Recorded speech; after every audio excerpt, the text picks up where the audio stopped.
네, 이완구 총리에 대한 이른바 3천만 원 상납설이 나오면서 성완종 리스트 파장, 그야말로 정치권 전체를 뒤흔들고 있습니다. 이런 가운데 내일은 어느덧 세월호 일주기가 됩니다.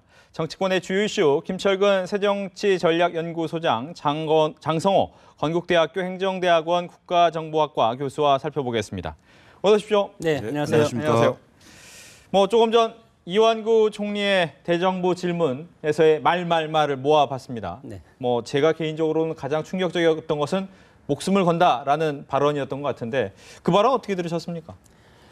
그만큼 정치인 이완구로서는 지금 사자와의 경주를 하고 있다고 봅니다. 그런데 사자와 이제 망자와의 경주를 하면 이기가 상당히 어려운 이런 게임인데 사실 그만큼 본인 정치인으로서는 상당히 지금 위기감을 느끼고 있고 네. 그래서 본인이 지금 결백하다고 지금 주장하고 있지 않습니까?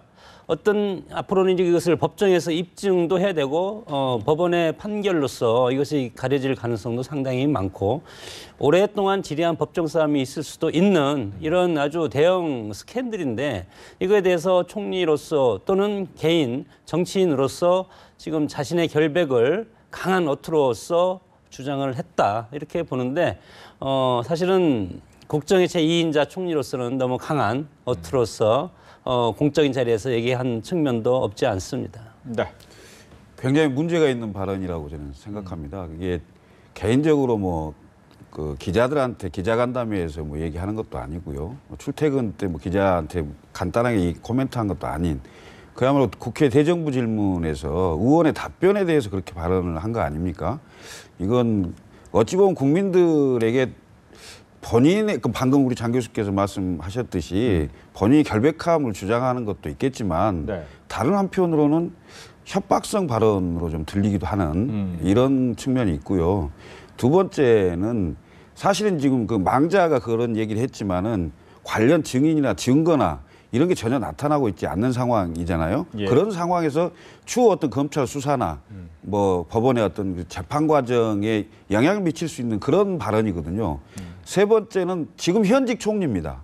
현직 총리이기 때문에 검찰이 수사를 착수해 시작하고 있는 시점에서 뭔가 어떤 가이드라인을 주는 듯한 느낌을 줘서 굉장히 부적절했다. 이런 말씀을 좀 드립니다. 근데 이제 우리 정치의 역사를 보고 이제 어떤 국난 극복의 역사가 있지 않습니까? 2,800번의 외침을 당한 우리 민족이 지금까지 살아남기 위해서는 어떤 극한적인 저항성이 있고 그리고 죽음의 문화라는 것이 있습니다. 네. 그래서 최근에 예를 들어서 자신의 결백을 죽음으로써 표시도 하고 또 극한적인 단어로서 표시하고 이런 것이 아주 작은 우리나라가 외침을 당하면서부터 쌓아온 우리 어떤 정치 문화의 일환인데 그러나 지금 SNS 시대고 지금 21세기의 문명 시대에 맞아서 네. 우리 정치인들부터 언어를 순환하는 그런 것을 배워야 되는데 우리 정치가 지금 그렇게 가지 않습니다. 지금 이거 보면 지금 이완구 회장이 죽음으로써 이것이 어떤 비리라든가 정경유착의 고리가 물론 나오겠지만 그 이전에 여야의 어떤 정치 게임 그리고 총선 대선 앞둔 정치 게임으로 변질될 가능성이 상당히 많은 것이 저는 안타깝다고 생각합니다. 예. 그런 점도 있지만 총리의 대정부 질문 발언이 과연 그 목숨과 바꾸겠다 이런 발언까지 하는 게 과연 적절하냐 이거죠. 제가 보기에는 너무 과도한 게 있고요. 오히려 총리가 이 사건이 처음 났을 때 처음 발언이 너무 그 못을 박는 듯한 몇 가지 발언들, 잘 아는 사이가 아니다, 만난 적이 없다, 이런 몇 가지 발언들 때문에 결국은 자기 발목을 잡는 꼴이 된 거죠. 왜냐하면 선거에 관여하지 않았다 했는데 유세 과정이 또 나온다든가 네. 이런 몇 건의 어떤 총리의 발언이 신뢰할 수 없는 상황이 되니까 마지막 승부수로 어떤 그런 발언, 강경 발언을 한 것 같은데요. 예. 이것이 과연 국민들이 그렇다고 해서 이완구 총리의 발언을 신뢰할 수 있을까? 이런 의문이 듭니다. 네. 말씀하신 것처럼 어떻게 보면 상당히 강한 수를 뒀습니다. 또 이 강한 수 다음에 나왔던 얘기가 이제 곧이어서 많은 여야 의원들이 했던 얘기는 그럼 사퇴하시고 수사 받으실 겁니까? 이런 얘기를 했단 말이죠. 네. 오늘도 이 질문은 계속 있었지만 메모나 일방적 주장만으로 내 거취를 결정한다는 것은 옳지 못하다라고 이야기를 했습니다. 이 부분은 여야의 공방으로 이어지고 있는데 이건 어떻게 봐야 됩니까? 저도 아까 이제 목숨을 걸었다고 그랬는데 목숨 건 사실은 정치 생명을 건 지금 공방이 이미 시작이 되었습니다. 네.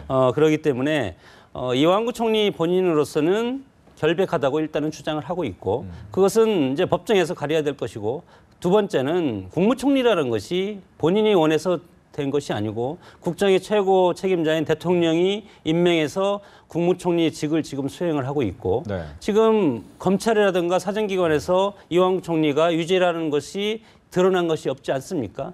지금 이 시점에서 국무총리로서는 스스로 한다는 말을 한다는 것은 저는 시기상조라고 보고 예. 다만 임명권자인 대통령께서 사퇴를 시킨다든가 그러면 차원이 틀리지만 지금 이 상태에서 국무총리가 사퇴한다는 것은 저는 좀 어폐가 있다고 봅니다. 국민들 입장에서 한번 생각을 해보죠. 국정의 2인자입니다. 그리고 처음에 메모 8명 나왔을 때는 금액이 있지 않았어요.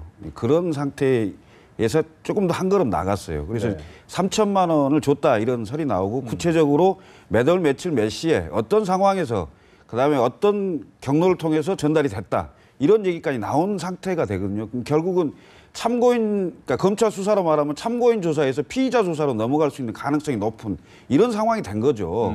그리고 이완구 총리가 국회 대정부질문 답변에서 몇 번의 그 국민들이 납득하기 어려운 말 바꾸기 같은 게 계속 생기는 거 아닙니까? 그러면 국정의 2인자인 총리의 발언을 앞으로 국민이 얼마만큼 신뢰할 수 있느냐? 이 문제가 첫째고요. 두 번째는 현직 총리입니다. 현직 총리면 법무부 장관을 지휘할 수가 있고요. 법무부 장관은 검찰총장을 지휘할 수 있는 상황입니다. 그럼 검찰의 수사 내용을 물론 안 본다고 얘기를 하겠죠. 그렇지만 그 전부 그 보고 라인에 있는 겁니다. 근데 그 현직 총리가 과연 지금 일선 그 특별검사팀이 그 검찰의 특별수사팀이 총리를 상대로 과연 얼마만큼 정확하게 딱 잘못을 꾸집어내고 수사할 수 있겠느냐. 네. 국민들이 과연 그 수사 결과에 대해서 신뢰할 수 있겠느냐. 이런 문제가 있기 때문에 그렇다면 현직 총리로서 대통령에게 또는 국민에게 여러 가지 상황을 봐서 과연 자기가 어떤 처신을 하는 게 적절할까. 이거에 대한 고민은 굉장히 심각하게 해야 될 부분이라고 생각하고요. 네. 역대 역대 현직 총리가 검찰청사 앞에서 포토라인 앞에 서서 서본 적이 없어요. 전직 총리들은 한 3사람 정도가 서본 경우가 있었지만은 현직 총리의 경우는 그런 경우가 한 번도 없었단 말입니다. 그러면 현직 총리에 대한 수사 결과에 대해서 국민들이 과연 납득할 수 있겠느냐. 예. 이런 문제가 생기는 거죠. 그래서 이것을 빠른 시간 내에 그 국민들이 납득할 수 있는 수준으로 갈 수 있고 법 앞에 모든 국민이 평등하다. 또 수사할 때 모든 국민이 공직을 내려놓고 대부분 공직을 내려놓고 수사를 받는 격인데 네. 이런 상황에 본다면은 야당의 사퇴 요구나 그리고 또 어제였죠. 새누리당의 최고위원 회의에서 어떤 그 직무정지를 검토했던 이런 부분들은 결국은 본인에게 거치를 좀 고민해서 결정을 해봐라.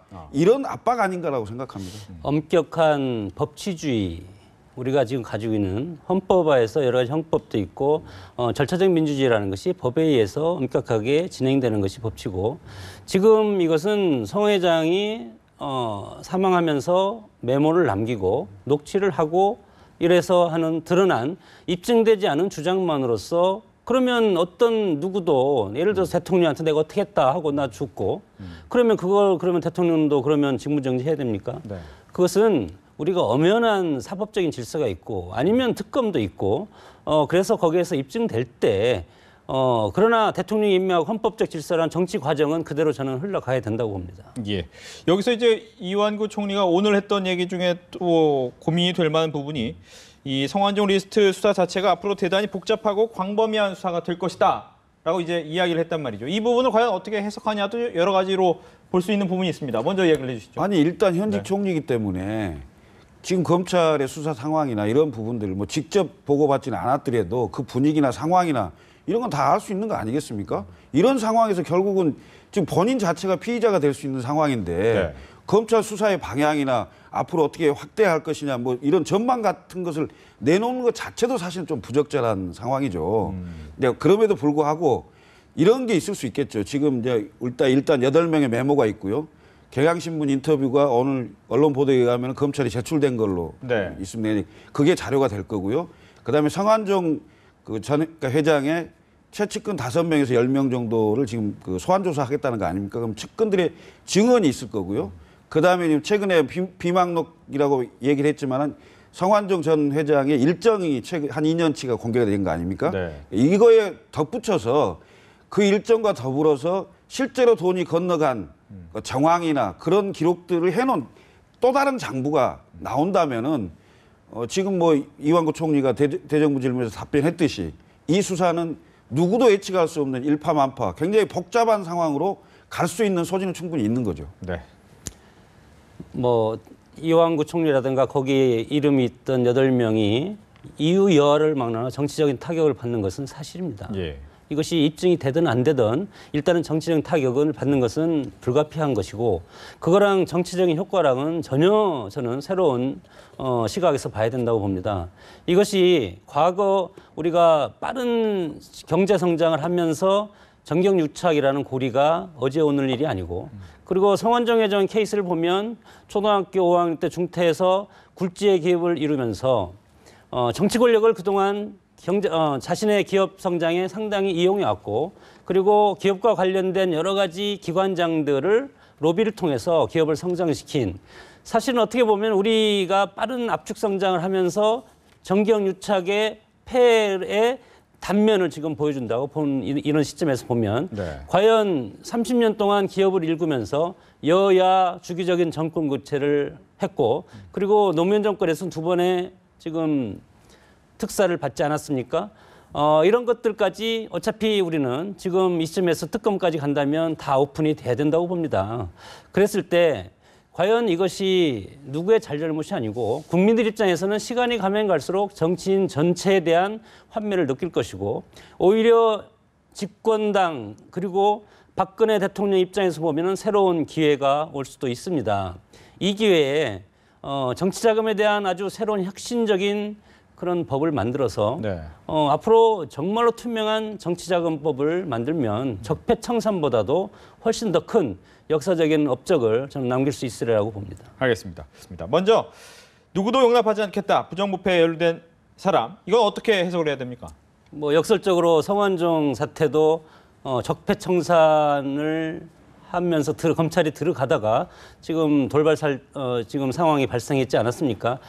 박근혜 정부의 존재 이유는 법과 원칙이 바로 서고 그리고 적폐청산하고 그리고 세월호 지금 4월 16일 일주기를 맞이하였지만 그것도 거기에 얽힌 적폐가 누적이 돼서 지금 세월호라는 그 참사가 일어나지 않았습니까? 거기에다가 엎친 데 덮친 격으로 지금 성완종 사태 이것까지 일어났을 때 세월호라는 것은 사회 기업적인 적폐청산을 도모를 해야 된다면 네. 성완종 이 메모 사태 이걸 가지고는 정치권의 전방위적인 적폐를 청산할 수 있는 대통령으로서는 국민들로 하여금 어떤 적폐청산의 명분을 강한 칼자루를 저는 줬다고 봅니다. 네. 저는 조금 아쉬운 점이 있습니다. 오늘 같은 경우는 지금 이제 내일 지금 박근혜 대통령이 출국하게 돼 있는 상황 아닙니까? 예. 이런 상황이면 검찰 특별검사팀에 좀 힘을 실어주는 발언이 한 걸음 더 나왔다면 네. 좀 더 나았지 않았을까 이런 생각. 너무 원론적인 얘기에 좀 머물렀다 이런 생각, 아쉬움이 좀 있고요. 그 두 번째는 지금 수사를 하고 있는 단계입니다. 이게 무슨 뭐 정치개혁이 당연히 정치개혁의 길로 가야 되겠죠. 이건 그 예전에 보면 한보 사건 기억하실 겁니다. 한보 사건, 그 다음에 2004년도에 대선 자금 사건, 네. 그리고 이번에 성완종 게이트 사건인데 우리 그 정치사에 대단히 큰 부패 스캔들 중에 하나입니다. 그러니까 그리고 이런 기회가 사실은 우리 사회가 또 우리 정치가 한 단계 업그레이드 될 수 있는 그런 어찌 보면 역설적으로 기회이기도 하거든요. 그러려면 철저한 수사가 기본인 겁니다.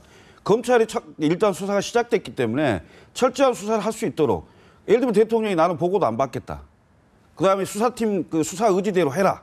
뭐 이런 것들 정도로 나가줬다면은 얼마나 국민들에게 그 마음 대통령이 그래도 자기 수족을 자르는데도 엄정하게 하고 있구나. 이런 얘기가 좀 나왔으면 했는데 그게 결국 없다는 것이 너무 언론 쪽에 그치지 않았나 이런 아쉬움이 있고요. 그리고 검찰 수사도 제가 보기에는 검찰 수사는 이미 시작이 됐기 때문에 지금 여당도 야당도 미진했을 경우에는 특검을 하겠다고 지금 특검을 열어놓고 있는 상황이거든요. 이런 상황이기 때문에 이번이야말로 검찰이 어찌 보면 국민들로부터 신뢰를 회복할 수 있는 그런 좋은 기회거든요. 그래서 도쿄지검에서 당시 70년대에 단아까 수상을 구속했던 그런 기계 같은 대한민국 검찰의 어떤 모습을 한 번쯤은 보여줘야 되는 거 아니냐. 이런 생각이 좀 듭니다. 그래서 저는 이제 박근혜 정권의 지금 기여라고 보는 것이 과거 한부사태 방금 말씀하셨지만 33명의 명단을 확보했지만 결국은 흐지부지 끝났지 않았습니까? 그러나 이번 같은 경우는 뭐 과거처럼 태산명동의 서일필해서 엄청 크게 일어났지만 나중에 흐지부지 끝나는 이런 스타일로는 가지 않을 것이다. 뭐 저는 뭐 대통령의 스타일이 꼼꼼한 스타일이기 때문에 네. 그런 것은 어떤 정치적인 큰 결단으로 이루어내리라고 저는 믿습니다. 혹시 뭐 부정부패 책임 있는 사람 그 누구도 용납하지 않을 것이다. 국민도 용서하지 않을 것이다. 이건 이완구 총리한테 압박이 되겠습니까? 총리뿐이 아니죠. 네. 그 일단 그 명단 8명 명단에 들어있는 모든 사람에게 해당되는 얘기고요. 거기에 더 나아가서 앞으로 수사 상황에 따라서 나오는 모든 여야의 모든 사람들이 다 해당되는 문제라고 생각을 하고요. 그건 뭐 정치적인 이해관계를 떠나서 이번 상황에서 아까도 제가 말씀드렸듯이 우리 사회가 우리 정치가 한 단계 업그레이드 될 수 있는 그런 상황을 맞이하려면 8번, 3번 정확하게 엄정하게 수사해야 된다. 네. 이런 생각입니다. 예. 오늘 오전에 이제 3천만 원을 전달했다라는 신문의 보도가 있었습니다. 두 군데서 나왔죠. 경향신문 같은 경우에는 이 모 음료 박스에 넣어서 집어넣어서 전달했다. 또 중앙일보 같은 경우에는 봉투에 넣어서 전달했다라고 하는데 제가 지금 보여드리는 이것이 5만 원권으로 약 쌓여있는 6개 뭉치 약 3천만 원이 되겠고요. 뒤에 있는 박스가 이제 일반적으로 아는 그 음료 박스인데 전 개인적으로 이 박스를 그냥 전달했겠느냐라는데 좀 의문이 들어요. 왜냐하면 돈을 가지고 가는데 이렇게 들고 가기 좀 애매해서 혹시 이 큰 박스를 사용한 게 아닐까라는 좀 의문이 들거든요. 왜냐하면 하나는 진짜 음료수를 넣고 또 하나는 그 위에다가 돈을 이렇게 올려서 들고 간다면 훨씬 더 편하게 들고 가지 않았을까라는 생각이 드는데 물론 이것이 사실인지는 아닌지는 모릅니다. 왜 측근들이 주장하고 있는데 이 부분은 좀 어떻게 봐야 될까요? 일단 그 돈을 가지고 갔다는 시점에 대해서 그러니까 2013년 4월 4일 날 오후 4시경인데 2013년 4월 4일은 그 재보궐선거의 후보 등록일입니다. 네. 등록일인데 오후 4시경에 그 부여선거사무소에서 그 독대를 했다라고 주장하는 게 성완종 측이고요.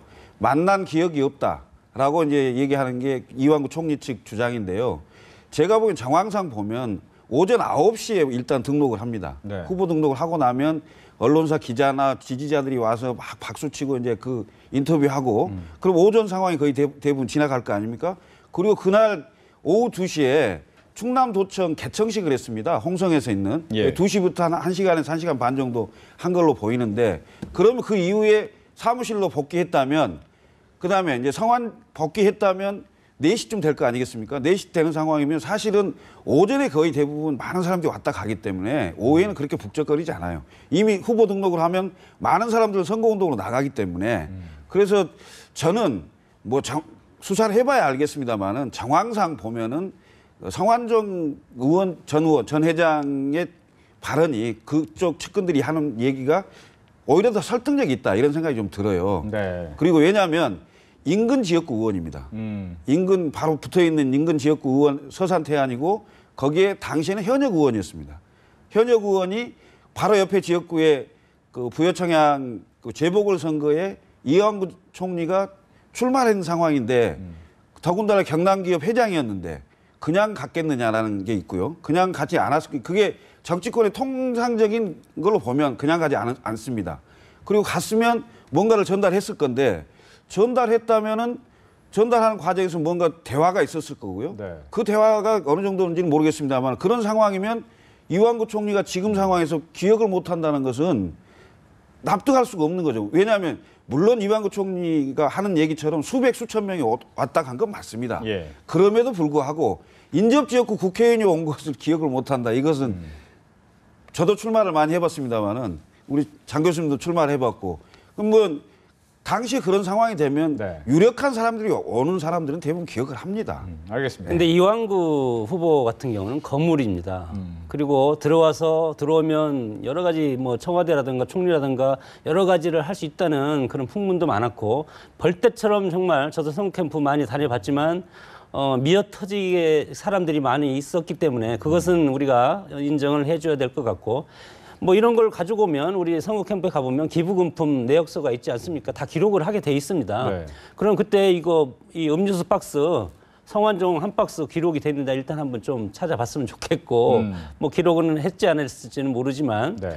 그리고 인접지역구고 그리고 충청권에서는 서로 힘을 합쳐서 오랜 세월 동안 사실은 충청 지역의 발전을 위해서 뭐 충청 포럼이라든가 같이 활동한 사이 아닙니까?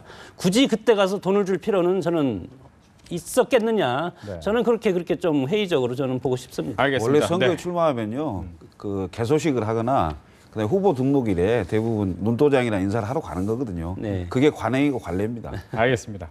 뭐 이 사안 역시도 이제 검찰에서 어떻게 조사를 하느냐 네. 또 봐야 되겠습니다. 두 분과 함께 오늘 정치권 이슈 나눠봤습니다. 오늘 얘기 잘 들었습니다.